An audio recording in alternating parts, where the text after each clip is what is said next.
وبركاته.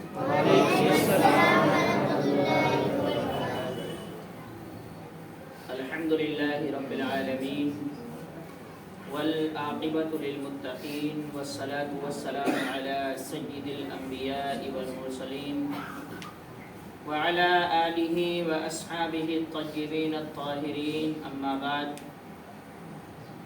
فأعوذ بالله من الشيطان الرجيم. بسم الله الرحمن الرحيم. محمد رسول الله والذين معه أشداء على الكفار رحماء بينهم. صدق الله المولانا العظيم. وبلغنا رسوله النبي الأمين المختار الكريم، ونحن على ذلك لمن الشاهدين والشاكرين، والحمد لله رب العالمين. باد توحید کے متوالوں، شمع رسالت کے پروانوں، اولیاء امت کے جانثاروں، غوث و خواجہ کے چاہنے والوں، آئیے سب سے پہلے ساری کائنات کے مرکز عقیدت، آقائے نامدار، محبوب پروردگار جناب احمد مصطفیٰ محمد مصطفیٰ صلی اللہ تعالی علیہ وسلم کی مقدس بارگاہ میں درود شریف کا ہدیہ پیش کریں. الصلاۃ والسلام علیک یا رسول اللہ، الصلاۃ والسلام علیک یا حبیب اللہ، صلی اللہ تعالی علیہ وسلم.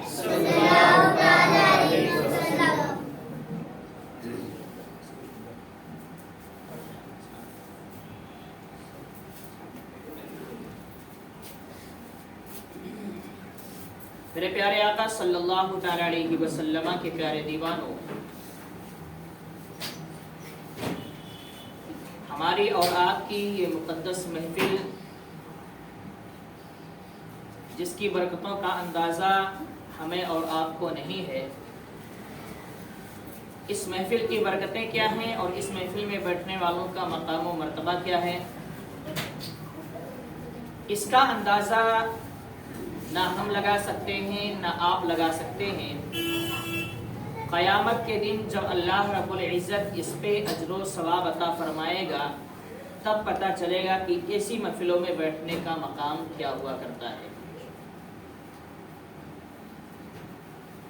ہم اپنے اعتبار سے، اپنے ذہن کے اعتبار سے ایسی محفلوں کو چھوٹی سمجھ سکتے ہیں، اہمیت نہ دے سکتے ہیں، کچھ بھی کر سکتے ہیں، لیکن ایسی محفلوں کا مقام کوئی معمولی مقام نہیں ہوتا.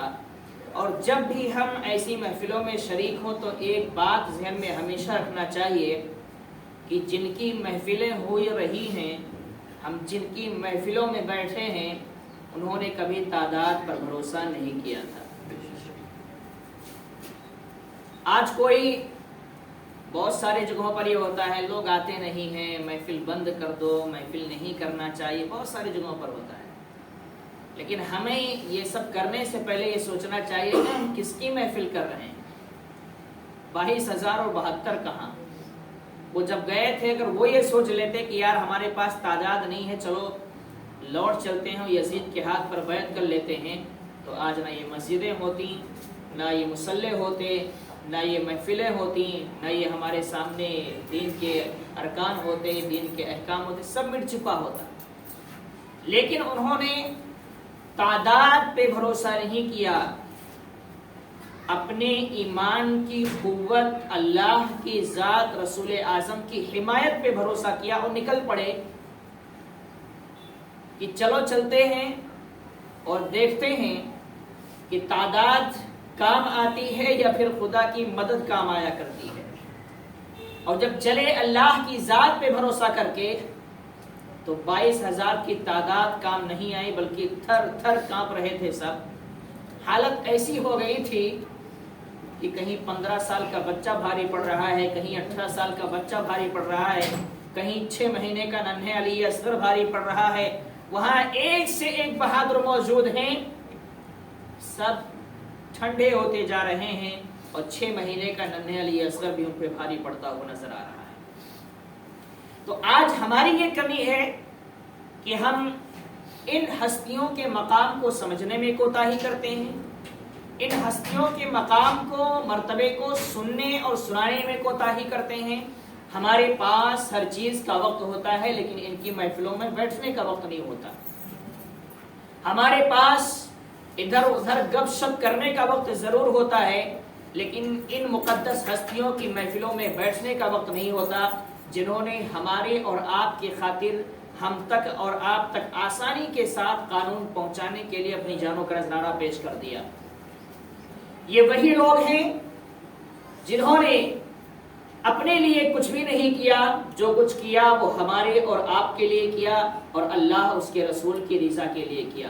میرے عزیز دوستوں اور بزرگوں، کل جب ہماری گفتگو ہو رہی تھی تو صدیق اکبر رضی اللہ تعالیٰ عنہ کی سیرت مبارکہ پہ گفتگو کرنے کے بعد عمر فاروق اعظم رضی اللہ تعالیٰ عنہ کے اسلام لانے کا واقعہ بیان ہوا تھا کہ کس طریقے سے آپ اسلام لائے ہیں۔ تقریباً اگر ہم سارے صحابہ کی زندگی پڑھتے ہیں تو عمر فاروق اعظم رضی اللہ تعالیٰ عنہ کے اسلام لانے کا واقعہ ہی ایک ایسا واقعہ ہے جو ہر کسی کے ذہن میں موجود ہے، ہر کوئی اس کو جانتا ہے۔ اگر یہیں پر، کیونکہ یہ واقعہ سننے میں بھی مزہ آتا ہے اور سنانے میں بھی مزہ آتا ہے اور یہ اتنا بیان کیا جاتا ہے کہ میں سمجھتا ہوں کہ ہر مسلمان کے ذہن میں یہ واقعہ ہوتا ہوگا اور ہونا بھی چاہیے، اور اگر اتنا سننے کے بعد بھی ہمارے ذہن میں نہیں ہوئے تو سمجھ لو کہ ہم کسی کام کے نہیں ہیں۔ عمر فاروق اعظم رضی اللہ تعالیٰ کے اسلام لانے کا واقعہ تو ہم جانتے ہیں، لیکن وہیں پر صدیق اکبر کے اسلام لانے کا واقعہ پوچھا جائے تو پھر ہماری حالتیں خراب ہو جاتی ہیں۔ عثمان غنی رضی اللہ تعالیٰ عنہ کے اسلام لانے کا واقعہ پوچھا جائے ہماری حالت خراب ہو جاتی ہے، نہیں پتا۔ عمر فاروق اعظم کا کیوں پتا ہے؟ ان صحابہ کرام کو کیوں نہیں پتا بھائی؟ سب سے افضل صدیق اکبر، ان کا نہیں پتا؟ عثمان غنی داماد رسول ہیں، ذو النورین ہیں، یہ ایسی خصوصیت عثمان غنی کی ہے جو کسی اور صحابی کی نہیں، کسی اور خلیفہ کی نہیں ہے۔ نبی کی 2 بیٹیاں کسی کی نکاح میں نہ آئی ہیں اور نہ قیامت تک آئیں گی، یہ صرف عثمان غنی کا مقام ہے، یہ ان کی فضیلت ہے کہ نبی کی 2 بیٹیاں یکے بعد دیگرے آپ کی نکاح میں آتی گئی، اور رسول اعظم صلی اللہ علیہ وسلم نے آپ کے بارے میں فرما دیا تھا کہ بیٹیوں کی تعداد ہی ختم ہوگی، اگر 40 بھی ہوتی تو ایک ایک کر کے سب آپ کے نکاح میں دیتا رہتا ہے، یہ مجھے بھروسہ ہے تمہارے اوپر۔ بہرحال عمر فاروق اعظم رضی اللہ تعالیٰ عنہ کا واقعہ اس لیے مشہور ہے کہ ان کے اسلام لانے کا واقعہ بالکل عجیب و غریب ہے، بالکل عجیب و غریب ہے۔ یہاں تو بالکل پاسا ہی پلٹ گیا تھا، گئے تھے کچھ اور کرنے، ہو گیا تھا کچھ اور ایسے واقعات جب ہوتے ہیں تو وہ پوری دنیا میں مشہور بھی ہو جاتا ہے۔ مثال کے طور پر ہم کچھ اور کرنے جائیں اور جہاں کرنے گئے تھے وہاں کچھ اور ہو جائے، مثال جیسے آج بہت سارے لوگ ہوتے ہیں نا، جوش اور جذبے میں 2-4 لوگ کھڑے ہوتے، چلو فلاں کو مار کے آتے ہیں، پتہ چلا یہ 4 گئے تھے وہاں 8 کھڑے ہیں، اب خود پیٹ کے چلے آئے، تو یہ یادگار بن جاتی ہے، یہ کبھی نہیں بھولا جاتا۔ تو عمر فاروق اعظم رضی اللہ عنہ کا واقعہ کچھ اس طرح عجیب و غریب ہے۔ گئے تھے شہید کرنے، جس کو شہید کرنے گئے تھے اسی کے غلام بن کے آ رہے ہیں، اور یہ صرف اسلام لانے میں چھوٹا سا واقعہ نہیں ہے کہ گئے اور اسلام قبول کر لیے، ایک لمبی داستان ہے۔ ایک بہن کو مارا، بہنوئی کو مارا، حضرت خباب کی حالت خراب کر دیا، مارا تو نہیں لیکن بس نام سنتے ہی حالت خراب ہو گئی۔ تو یہ واقعہ اتنا مشہور ہوا، اتنا مشہور ہوا، اور پھر 40 کی تعداد تو بہادری دکھایا، ڈرنے کی ضرورت نہیں ہے، جب ہم اسلام قبول کر چکے ہیں تو پھر ہمیں ڈرنے کی ضرورت نہیں ہے۔ بہرحال عمر فاروق اعظم رضی اللہ تعالیٰ عنہ کا یہ واقعہ تو بڑا مشہور ہوا۔ اسلام لانے کے بعد 40 کی تعداد جب عمر فاروق اعظم پہ مکمل ہوتی ہے تو وہاں سے علی الاعلان رسول اعظم صلی اللہ تعالی علیہ وسلم لوگوں کو دعوت دینا شروع کر دیتے ہیں۔ یہی عمر فاروق اعظم ہیں جن کے اسلام لانے کے بعد سب جو چھپا ہوا تھا وہ ظاہر ہو جاتا ہے، اور یہی عمر فاروق اعظم ہیں کہ جب ہجرت کا معاملہ آتا ہے تو سارے صحابہ چھپ چھپ کر ہجرت کرتے ہیں. کوئی رات میں نکل رہا ہے، کوئی صبح فجر سے پہلے نکل رہا ہے، کوئی سحری کے وقت نکل رہا ہے، کوئی رات کے آدھی رات گزرنے کے بعد نکل رہا ہے. عمر فاروق اعظم نے کہا میں تھوڑی چھپ کے جاؤں گا، دیکھتا ہوں کیا کرتا ہے کوئی. ہجرت جب مکہ سے مدینہ ہجرت کر کے گئے تو سارے صحابہ چھپ چھپ کر ہجرت کرتے ہیں. ایک عمر ہی تھے جو چھپنے کی ضرورت محسوس نہیں کرتے ہیں، دن دہاڑے جاتے، کہتے ہیں جا رہا ہوں اور ایسے ہی نہیں جاؤں گا کہ بس یہاں سے نکلوں مکے سے اور ڈائریکٹ مدینہ جاؤں. کہتے ہیں پہلے خانہ کعبہ جاؤں گا، طواف کروں گا، مقام ابراہیم پر 2 رکعت نماز پڑھوں گا اور چیلنج کروں گا جس کو آنا ہے آؤ مقابلہ کرو، اس کے بعد جاؤں گا. ہجرت کے لیے جب آپ نکلے، ساز و سامان لیا، پوری تیاری کے ساتھ خانہ کعبہ کی طرف جاتے ہیں اور خانہ کعبہ کے پاس پہنچنے کے بعد خانہ کعبہ کا طواف کیا، مقام ابراہیم پر آئے، 2 رکعت نماز پڑھی، اللہ کی بارگاہ میں دعا کی اور دعا کرنے کے بعد میں ابو جہل کے ساتھی وہاں بیٹھے ہوئے تھے. بڑے بڑے لوگ بیٹھے ہوئے تھے جو اپنے قوم کے سردار مانے جاتے تھے. آپ وہاں جاتے کہتے ہیں کیا بھائی کوئی ہے آئے گا مقابلے میں؟ کوئی چاہتا ہے کہ وہ اس کی ماں جو ہے بیٹوں سے محروم ہو جائے، اولاد سے محروم ہو جائے. کوئی چاہتا ہے کہ اس کی بیوی بیوہ ہو جائے، اس کے بچے یتیم ہو جائے. اگر کوئی چاہتا ہے اور ہمت ہے، کوئی بہادر ہے تو آئے عمر کے مقابلے میں کھڑا ہو کے دکھا دے. سب منہ دیکھتے رہ گئے. عمر فاروق اعظم تعجب کرتے ہیں کہ مسلمان ڈر رہے ہیں، ان سے ڈر کے رات میں جا رہے ہیں اور عمر دن دہاڑے آ رہا ہے، کوئی مقابلے میں آنے کو تیار ہی نہیں ہے. پہلے تو آپ نے 40 کی تعداد ہونے کے بعد فرمایا ڈرنے کی ضرورت نہیں ہے. ہجرت کا معاملہ آیا تو کہا ڈرنے کی ضرورت نہیں ہے، دن میں جانا ہے. اور اس کے بعد میں آپ جانتے ہیں عمر فاروق اعظم رضی اللہ تعالیٰ کی یہ خصوصیت ہے اور بہادری ہے کہ جب آپ اسلام قبول کرتے ہیں تو اکیلے طرح کہیں اور نہیں جاتے، سب سے پہلے ابو جہل کے گھر پہ جاتے ہیں. یہ ابو جہل عمر فاروق اعظم رضی اللہ تعالیٰ کا ماموں لگتا تھا. اس کے گھر پہ گیا، دروازہ کھٹکھٹایا، اندر سے آواز آئی کون؟ کہا میں عمر ہوں، تمہارا دین چھوڑ کے محمد کے ہاتھ پہ بیعت کر چکا ہوں، کلمہ پڑھ چکا ہوں. ابو جہل کی حالت خراب ہو گئی سنتے ہی. کہا عمر ایسا مت کرنا، بہت غلط ہے. عمر نے کہا باہر تو آؤ. کہا بہت غلط ہے، لیکن باہر آنے کی ہمت اس کی نہیں ہوئی کہ عمر ہے، کوئی معمولی آدمی نہیں ہے، کہیں ایسا نہ ہو کہ جاؤ تو دھوکے بہا دے. بہرحال ابو جہل جیسا بہادر جو اپنی قوم کا سردار مانا جاتا تھا، عمر فاروق اعظم دروازے پہ کھڑے خود فرماتے ہیں کہ میں کافی دیر تک دروازے پہ کھڑا انتظار کرتا رہا، لیکن میرا ماموں ابو جہل اس کی ہمت نہیں ہوئی کہ دروازے سے باہر آ جائے. جب میں انتظار کر کے تھک گیا تو میں وہاں سے ایک اور سردار کے دروازے پہ گیا، کھٹکھٹایا، جناب نکل کے آئے. عمر کو دیکھا، حالت خراب ہو گئی. عمر نے کہا ہاں میں چھوڑ چکا ہوں اور محمد کے ہاتھ پہ کلمہ پڑھ چکا ہوں. اب وہ سنتے ہی ان کی حالت خراب ہوگی، جب کلمہ پڑھ لیا تو کہیں ایسا نہ ہو معاملہ گڑبڑ ہو جائے. وہ بیچارے فوراً گھر کے اندر گئے، دروازہ بند کر لیا. عمر فاروق اعظم نے کہا آئیے باہر، آپ کی ضرورت ہے، ہمیں آپ سے بات کرنا ہے. لیکن اللہ کی شان تو دیکھو کہ عمر کو کتنی بہادری اور شجاعت سے اللہ نے نوازا تھا. عمر فاروق اعظم فرماتے ہیں میں ان کو بلاتا رہا لیکن باہر آنے کی ہمت ان کی بھی نہیں ہوئی. اس طریقے سے آپ لوگوں میں اعلان کر رہے ہیں کہ میں محمد کا غلام ہو چکا ہوں اور ابو جہل کا ساتھ چھوڑ چکا ہوں، محمد کے ہاتھ پہ کلمہ پڑھ چکا ہوں. یہاں مسلمانوں کی حالت یہ تھی کہ کلمہ پڑھتے تھے تو چھپے رہتے تھے، اپنا اسلام ظاہر نہیں فرماتے تھے. لیکن عمر فاروق اعظم کی شان یہ ہے کہ گھر پہ جا کے دروازہ کھٹکھٹا کے اعلان کر رہے ہیں اور کسی معمولی انسان کے گھر پہ نہیں جا رہے، ایسے لوگوں کے گھروں پہ جا رہے ہیں جو اپنی قوم کے سردار بن کے بیٹھے ہوئے ہیں. میرے عزیز دوستوں اور بزرگوں، عمر فاروق اعظم جب یہ کر رہے تھے تو ایک شخص نے کہا اے عمر تم کیا چاہتے ہو؟ اپنے ایمان لانے کا اعلان اس طریقے سے کرنا چاہتے ہو؟ فرمایا ہاں میں ایسے ہی اعلان کروں گا.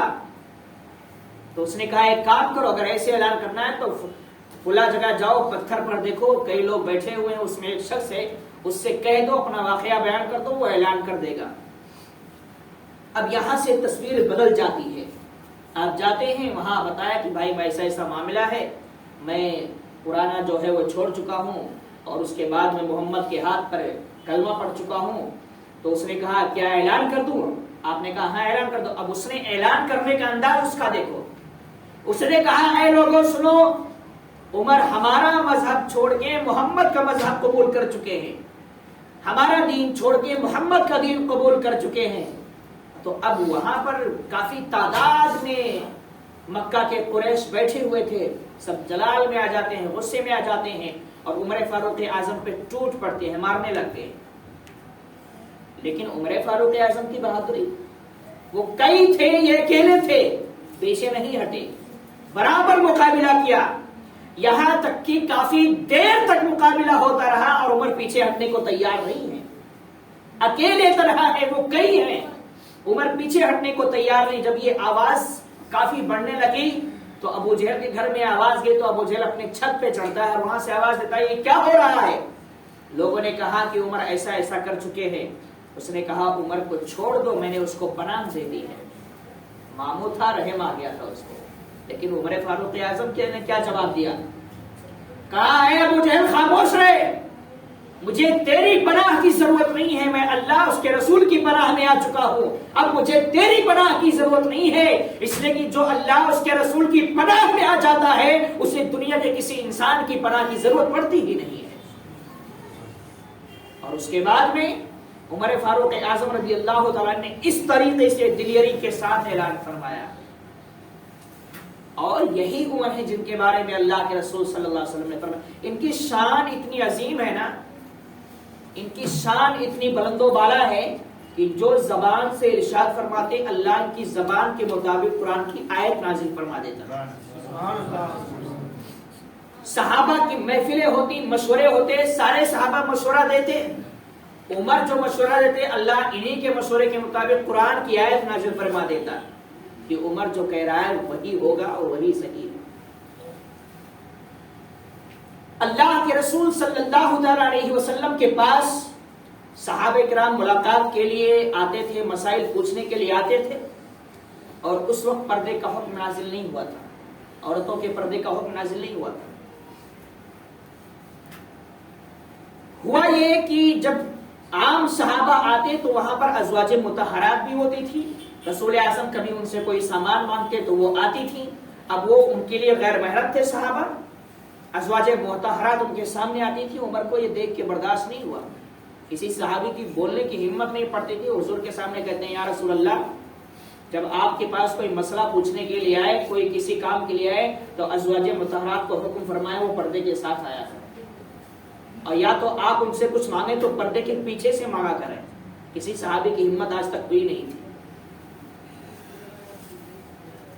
اللہ کی شان دیکھو کہ عمر فاروق اعظم یہ رسول اعظم کی بارگاہ میں بیٹھ کے عرض کرتے ہیں اور اللہ کی طرف سے وحی آ جاتی ہے وَإِذَا سَأَلْتُمُوهُنَّ مَتَاعًا فَاسْأَلُوهُنَّ مِنْ وَرَاءِ حِجَابٍ، کہ اے محبوب جب اپنی ازواج مطہرات سے کچھ سامان مانگو تو پردے کے پیچھے سے مانگو، سامنے بلا کے مت مانگا کرو تاکہ کسی کی نظر نہ پڑنے پائے۔ یہ عمر ہے، مشورہ دے رہے ہیں اور اللہ انہیں کے مشورے پہ قرآن نازل فرما رہا ہے۔ یہ شان ہے عمر فاروق اعظم کی۔ اور رسول اعظم صلی اللہ علیہ وسلم نے کسی صحابی کے بارے میں نہیں فرمایا، انہی کے بارے میں فرمایا اللہ کان بعدی نبی لکان عمر بن الخطاب، کہ مجھ پر تو ختم نبوت کا سلسلہ ختم ہو چکا ہے، نبوت کا سلسلہ ختم ہے، مہر لگ چکی، کوئی آنے والا نہیں ہے، لیکن خدا نخواستہ اگر آنے کا امکان ہوتا تو کوئی اور نہیں آتا، عمر ہی نبی بن کر آتے۔ یہ عمر فاروق اعظم کا مقام ہے۔ صدیق کا مقام ایک الگ ہے، اپنی جگہ ہے، عمر کا مقام ایک الگ ہے، اپنی جگہ ہے۔ اور عمر فاروق اعظم کے بارے میں رسول اعظم صلی اللہ علیہ وسلم ارشاد فرماتے ہیں انی لانظر الی شیاطین الجن والانس قد فروا من عمر۔ عمر فاروق اعظم کی بہادری کا ثبوت رسول اعظم دیتے ہیں، ان کی جلالت کا ثبوت رسول اعظم دیتے ہیں۔ کتنے جلالی تھے، کتنے رعب و دبدبے والے تھے کہ ابو جہل اور اس کے ساتھی ہی نہیں ڈرتے تھے. اللہ کے رسول فرماتے ہیں میری نظریں دیکھ رہی ہیں انی لانظر الی شیاطین الجن والانس قد فروا من عمر، کہ میں دیکھ رہا ہوں کہ عمر کے سامنے انسانوں کے شیطان آتے ہیں، جناتوں کے شیطان آتے ہیں، اور جب عمر جاتا ہے تو سارے کے سارے راستہ چھوڑ کے بھاگ جایا کرتے ہیں. انسان تو انسان، جناتوں کے شیطان بھی دیکھتے ہیں عمر آ رہا ہے تو راستہ چھوڑ کے بھاگ جاتے ہیں. بھائی راستہ دے تو اس کے ہاتھ میں مت آنا. ساری طاقتیں ہماری عمر کے سامنے کم پڑ جائیں گی. اور آج کیا ہوتا ہے؟ آج کیا ہوتا ہے؟ عمر کو دیکھ کر شیطان راستہ بدلتا تھا اور ہم کیا کرتے ہیں؟ شیطان کو دیکھ کے راستہ بدل دیتے ہیں.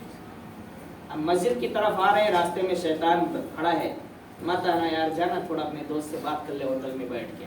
ہم نے راستہ بدل دیا، دوست پیارا ہے. مسجد میں اذان کی آواز آ رہی ہے، کانوں میں گونج رہی ہے، شیطان راستے میں کھڑا تھا، چل نا بھائی چلتے ہیں پارٹی کر کے آتے ہیں. اذان کی آواز آ رہی ہے، جناب پارٹی کرنے کے لیے جا رہے ہیں. یہ فرق ہے ہم میں اور ان میں کہ وہ راستے چلتے تھے تو شیطان کی حالت خراب ہوتی تھی، اور آج ہم ایسے ہیں کہ شیطان کو کہتے ہیں بھیا تو ہی سب کچھ ہے، تو جیسا بولے گا ہم ویسا کریں گے، تو ہمارا آقا ہے، ہم تیرے غلام ہیں، حکم فرما حاضر ہیں.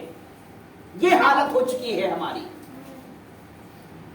کہ ہمیں نہ تو نمازوں کا جذبہ ہے، نہ نمازوں سے محبت ہے، نہ دین کے احکام سے کوئی لگاؤ ہے. بس اپنے دل کی خواہش کو پورا کرنا ہے. جو خواہشات کہتا ہے وہی ہم کرتے ہیں، جو دل میں آتا ہے وہی ہم کرتے ہیں. کب ہم سیکھیں گے ان صحابہ کرام سے؟ صرف ان کی سیرتیں سنتے رہ جائیں گے؟ 10 دن کا محرم کا بیان ہوگا، صرف سب کی سیرت بیان ہوگی. سب ایسے تھے، صدیق اکبر ویسے تھے، عمر فاروق اعظم ایسے تھے، عثمان غنی ویسے تھے، علی مرتضی ایسے تھے، امام حسین ایسے تھے، امام حسن ایسے تھے. ارے بھیا ہم کیسے کب بنیں گے ویسا؟ ارے ویسا نہیں بن سکتے تو کم از کم ان کے نقشے قدم پر چلیں گے کب؟ صرف یہ سننے سنانے کے لیے محفلیں ہوتی ہیں.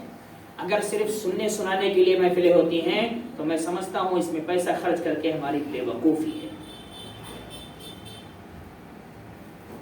اگر ان محفلوں سے ہم سدھرتے نہیں ہیں، ہم سبق حاصل نہیں کرتے ہیں، اور ہم اپنے بچوں کو سیدھا راستہ نہیں دکھا سکتے تو 10 دن ہمارے ان محفلوں میں بیٹھنا بالکل بیکار ہے، کسی کام کا نہیں. ہم نے بہت محفلیں دیکھی ہیں، بہت محفلوں میں ہم بیٹھے ہیں، تعدادیں تو بہت ہوتی ہیں، سدھرتے کتنے؟ کبھی غور کیا؟ محفل سے نکلنے کے بعد وہی حرکتیں ہیں جو محفل سے آنے سے پہلے ہو رہی تھی. جیسے سب کی بات نہیں ہے، کچھ لوگوں کی بات ہے کہ آج ایک کہاوت بن گئی ہے کہ بھیا حج کرنے گئے تھے تو انسان تھے، حج کر کے آ گئے تو شیطان بن گئے. یہ کچھ لوگ ہوتے ہیں ایسا کہ حج کر کے آتے تو سوچتے ہیں اب دنیا اپنے ابا کی جاگیر ہے، جس کو چاہو گالی دو، جس کو چاہو کچھ بھی بولو، جس کو چاہو مارو، اب بخشائے ہیں، حج کر لیے تو سب کچھ معاف ہو گیا. حج کر کے ہے، اس کی گارنٹی کہاں لے کر آئے، اس کی سرٹیفکیٹ کہاں ہے کہ حج قبول ہو گیا ہے؟ حج تو کر لیا، لیکن یہ سرٹیفکیٹ کس نے دیا کہ حج قبول ہوا اور بالکل صحیح حج ہوا؟ پتہ نہیں حج کرنے گئے تھے تو اس میں 1 روپیہ حرام کا ہوگا، حرام پیسے سے حج کرنے گئے. سب کی بات نہیں ہو رہی ہے، کچھ لوگ ایسے جو کرتے ہیں اس طریقے سے. اور آج کے کچھ ہمارے نوجوان بچے بھی ایسے ہیں کہ اپنے ماں باپ کو حج کرانے کے بعد سوچتے ہیں کہ ہم نے جنت کا ٹکٹ دے دیا ہے، اب پڑوسی کو ستا میں پھر سے حج کرا دوں گا، گالی دے پھر سے حج کرا دوں گا. ابا کی جاگیر ہے حج، جب چاہو گالی دو اور حج کرا کے معاف ہو جائے. نہیں ہو سکتا. یاد رکھو، میں آپ کو بتاؤں، انسانوں میں اور اللہ میں، انسانوں کے حقوق اور اللہ کے حقوق میں فرق یہ ہے کہ اللہ کا جو حق ہے اس میں کوتاہی کرو گے تو وہ اپنی رحمت سے معاف کر سکتا ہے.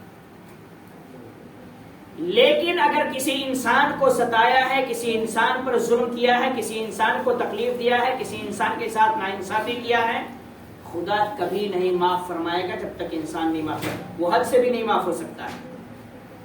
ہم پڑوسی کو ستا کے 1 حج نہیں 10 حج کر لیں، پڑوسی معاف نہیں کرے گا تو ہمارا حج قبول نہیں ہوگا.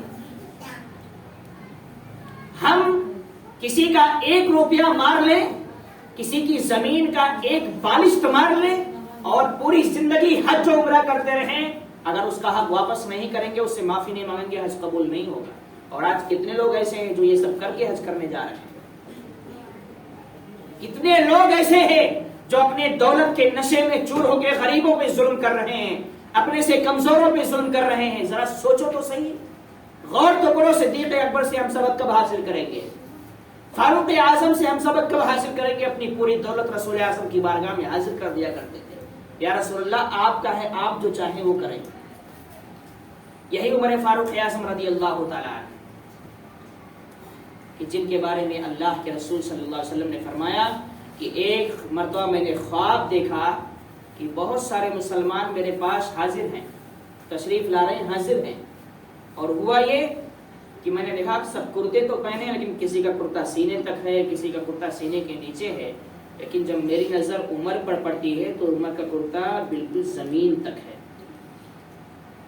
خواب ہے یہ، لیکن آپ کو بتا دوں انبیاء کرام کا خواب جو ہوتا ہے وہ تصور نہیں ہوتا ہے، وہ بالکل حقیقت ہوا کرتا ہے.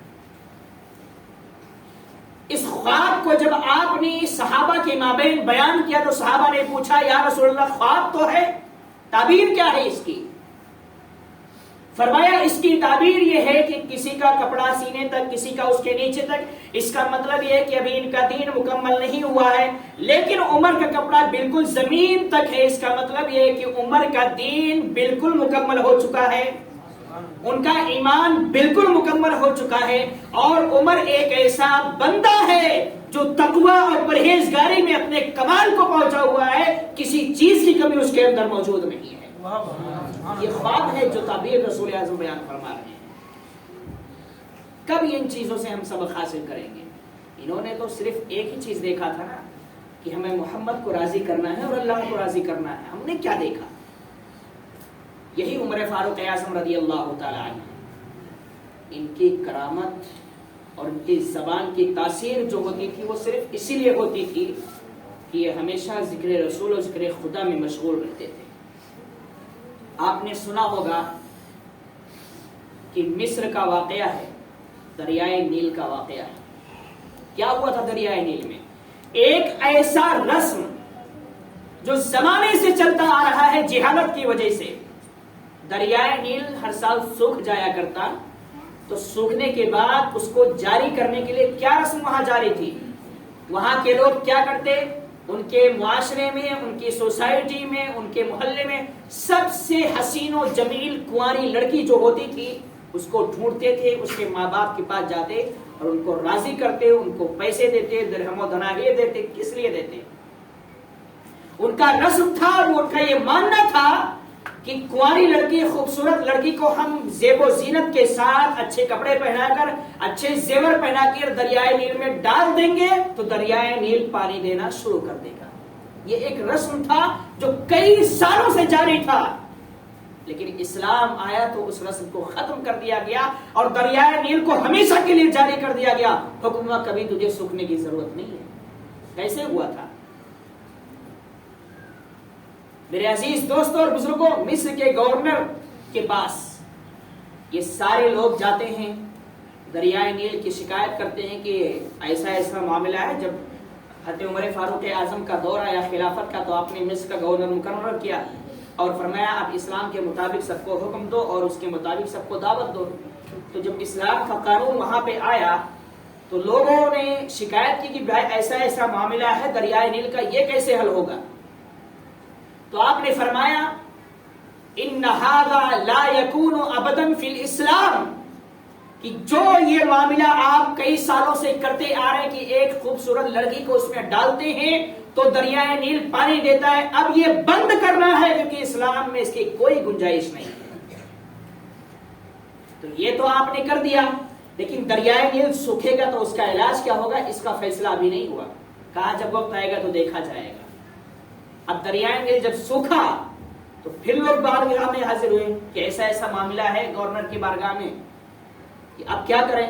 تو انہوں نے عمر فاروق اعظم کی بارگاہ میں ایک خط لکھا.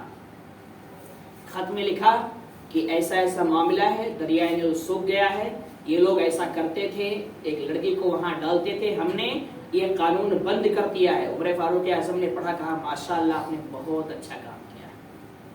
ایک ایسا رسم جو جہالت کی بنیاد پر کئی سالوں سے چلا آ رہا ہے، آپ نے فرمایا آپ نے بند کر دیا، بہت اچھا کام کیا. لیکن اب اس کے علاج کے لیے کیا کرنا ہے؟ تو عمر فاروق اعظم نے فرمایا میں تمہاری اسی چٹھی کے ساتھ ایک رقیہ بھیجتا ہوں. رقیہ کسے کہتے ہیں؟ تعویذ کو کہتے ہیں، چٹھی کو کہتے ہیں. عربی کا لفظ ہے، لیکن یہاں تعویذ نہیں مراد ہے، یہاں چٹھی مراد ہے. کہ میں اس تمہاری خط کے ساتھ ایک دوسرا خط بھیجتا ہوں، یہ تمہارے لیے خط نہیں ہے، یہ دریائے نیل کے لیے خط ہے. فرمایا کہ یہ خط لے جائے گا تمہارے پاس، اس خط کو لے جا کے دریائے نیل میں ڈال دینا، کچھ کہنے کی ضرورت نہیں ہے دریائے نیل سے. اب جب وہ خط گورنر کے پاس ہے، انہوں نے پڑھا تو لکھا کیا تھا کہ اے دریائے نیل، تیرے نام یہ خط ہے عمر بن خطاب کی طرف سے. میں تجھ سے کہتا ہوں کہ اگر تو خود جاری ہوتا تھا، یعنی پانی دیتا تھا، خود پانی دیتا تھا تو سوکھا رہے، تیرے پانی کی ضرورت نہیں ہے. اور اگر تو اللہ کے حکم سے جاری ہوتا تھا تو پھر اللہ کے حکم سے جاری ہو جا. انہوں نے پڑھا کہ یہ لکھا ہوا ہے تو اس کو پھر ویسے ہی کیا، دریائے نیل میں ڈال دیا. دریائے نیل میں رات میں انہوں نے ڈالا. جب صبح اٹھے گاؤں دیہات کے لوگ تو دیکھا دریائے نیل میں جتنا پانی ہمیشہ رہتا تھا اس سے 16 ہاتھ زیادہ پانی ہو گیا ہے دریائے نیل میں. اور اس وقت سے لے کر آج تک دریائے نیل نہیں سوکھا ہے اور نہ قیامت تک کبھی سوکھ سکتا ہے. یہ عمر فاروق اعظم کی کرامت ہے. اس سے پتہ یہ چلتا ہے نا کہ ان اللہ والوں کی بات یہ بے جان چیزیں بھی سنا کرتی ہے. دریائے نیل سے کہا، دریائے نیل میں تجھ سے کہتا ہوں کہ اللہ کے حکم سے جاری ہوتا تھا تو ہو جا، اور اپنے حکم سے جاری ہوتا تھا تو نہیں جاری ہونا. دریائے نیل سنتا بھی ہے کیا؟ وہ بات بھی کرتا ہے کیا؟ پھر یہ لوگ جو کہتے ہیں کہ نبی کے بارے میں، رسول کے بارے میں کہ ان کو کچھ بھی خبر نہیں ہے، یہ کچھ نہیں کر سکتے، ارے ان کی بات تو چھوڑو، یہ عمر کیا کر کے دکھا رہے ہیں؟ عمر تو دریائے نیل سے باتیں کر رہے ہیں، باقاعدہ حکم کر رہے ہیں، اور حکم جو کر رہے ہیں دریائے نیل مان بھی رہا ہے اور اس پہ عمل بھی کر رہا ہے، اور اسی خط کی